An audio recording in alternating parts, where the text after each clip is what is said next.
Islamlah yang membebaskan, memerdekakan perbudakan paling cepat di dunia.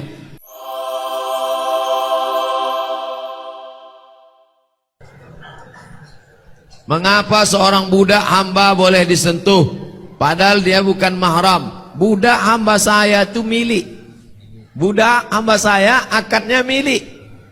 Saya membeli budak hamba saya, lalu dia menjadi milik saya, bebas, mau saya sentuh, mau saya jual, mau saya gauli.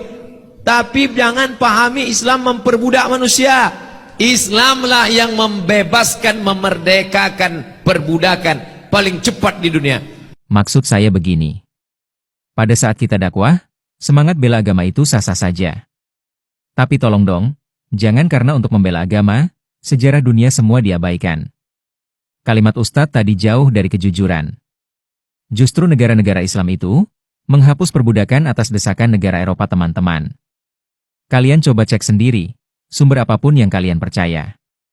Tidak ada sejarah, negara-negara Muslim adalah yang pertama menghapus budak. Justru, negara-negara Islam baru menghapus perbudakan pada abad 20.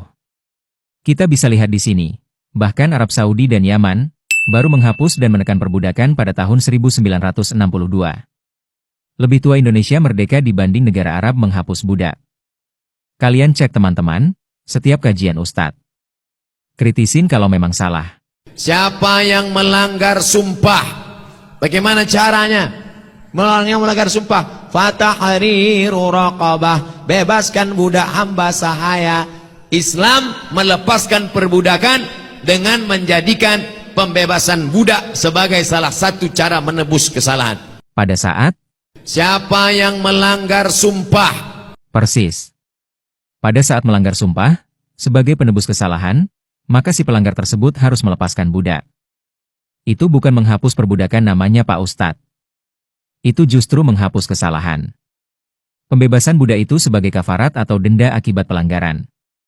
Tanpa maksud untuk mengajari kalian, biarkan saya tampilkan utuh ayat yang dimaksud Ustadz. Allah tidak menghukum kamu disebabkan sumpah-sumpahmu yang tidak disengaja, tetapi Dia menghukum kamu disebabkan sumpah-sumpah yang kamu sengaja. Maka kafaratnya atau denda pelanggaran sumpahnya ialah memberi makan 10 orang miskin, yaitu dari makanan yang biasa kamu berikan kepada keluargamu, atau memberi mereka pakaian, atau memerdekakan seorang hamba sahaya. Barang siapa tidak mampu melakukannya, maka kafaratnya berpuasalah 3 hari, dan seterusnya. Jadi di sini, pembebasan budak adalah salah satu opsi dari beberapa kafarat yang diberikan sebagai pilihan, merujuk kepada kemampuan si pelanggar. Apakah ini adalah yang dimaksud upaya penghapusan budak? Astagfirullahalazim. Justru yang hendak dihapus di sini adalah pelanggaran sumpahnya, bukan penghapusan budak.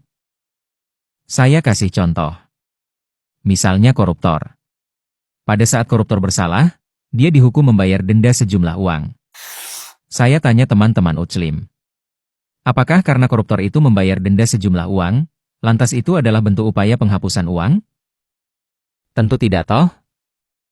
Justru yang mau dihapus itu, ya korupsinya. Bukan uang si koruptornya. Gimana? Masih pura-pura gak ngerti untuk bela narasi Ustadz? Zakat, 8 asnaf. Salah satu asnaf zakat adalah untuk 1/8 untuk budak supaya dia bebas merdeka. Untuk siapa, Ustadz? Untuk budak supaya dia bebas merdeka. Persis. Zakat itu untuk budak muktabah, bukan untuk menghapus sistem perbudakan Ustadz, melainkan untuk membantu mereka. Lagi pula, 8 asnaf itu sifatnya opsional. Pemberian zakat tidak otomatis menghapus ayat tentang perbudakan toh? Apa ada ayat yang mengatur perbudakan pernah dinasak Ustadz? Ayat perbudakan tidak pernah dinasak sama sekali. Bukankah seharusnya Muslim mengecam penghapusan budak di dunia? Kenapa? Karena ayat perbudakan tidak pernah dihapus atau diganti kok. Lantas ayat perbudakan di Quran saat ini, sifatnya bagaimana? Tidak berlaku lagi kah? Atau bagaimana? Baik-baik saja kok. Kamu gimana kabarnya sayang? Makanya yang paling berhasil membebaskan perbudakan di dunia ini Islam. Sedangkan di Afrika sampai zaman Nelson Mandela. Nelson Mandela baru aja meninggal. Udah meninggal kan? Nelson Mandela itu masih sempat menjadi budak di Afrika. Belum hilang. Yang memperbudaknya siapa? Orang putih. Orang kulit putih dari Inggris. Arab Saudi menghapus budak, baru kemarin sore Stat. Tahun 1962. 3 tahun menjelang G30 SPKI. Dengan kesombongannya itu kita mengatakan Islam adalah agama yang sempurna, agama yang ini. Iya, oke, saya juga Muslim, saya juga yakin. Iya. Menjadi masalah ketika saya mengatakan Islam belum sempurna. Wah, marah dibully itu. Betul nggak? Pernah dengar nggak saya dibully? Iya. Lalu jadi masalah apa? Begini. Saya ingin mengatakan begini. Dalam agama Islam, perbudakan boleh nggak? Jual beli manusia boleh nggak? Non? Jujur boleh nggak? Mana dalilnya? Tidak ada dalilnya. Sampai Nabi Muhammad meninggal dunia, baik Al-Quran maupun hadis tidak mengharamkan perbudakan. Ya. Sehingga ketika Saudi Arabia atas desakan dari Amerika Serikat dengan ancaman kalau tidak membebaskan perbudakan, Amerika tidak akan membantu Saudi sepeser pun membangun ekonominya. Ya, kemudian modernisasi persenjataannya juga tidak akan dikabulkan kalau di Saudi masih ada budak-budak. Itu Amerika. Jadi yang membebaskan perbudakan manusia, jujur saja, adalah Abraham Lincoln. Jujur. Jangan pengecut. Jujur. Iya dong. Apa salahnya sih mengakui kebenaran? Betul nggak?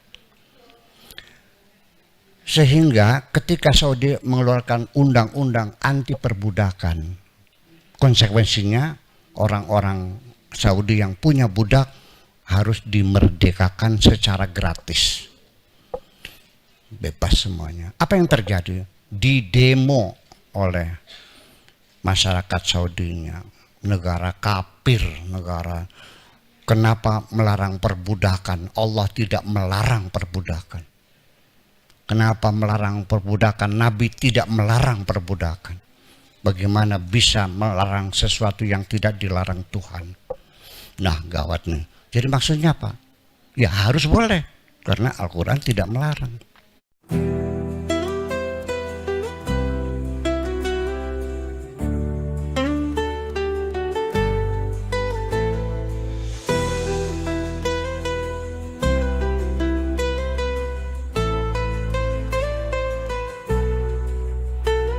Kasihani aku Tuhan menurut kasih setiamu, bergumul aku dengan dosa, hapus pelanggaranku menurut rahmatmu.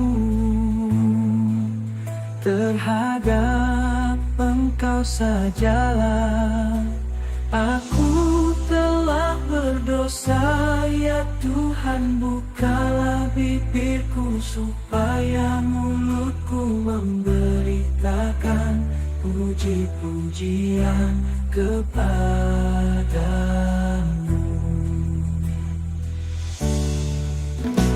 Kasihani aku Tuhan, janganlah buang aku dari hadapanmu, dan jangan ambil rohmu daripadaku, hapuskan segala salahku. Aku telah berdosa, ya Tuhan bukalah bibirku supaya mulutku memberitakan puji-pujian kepadamu.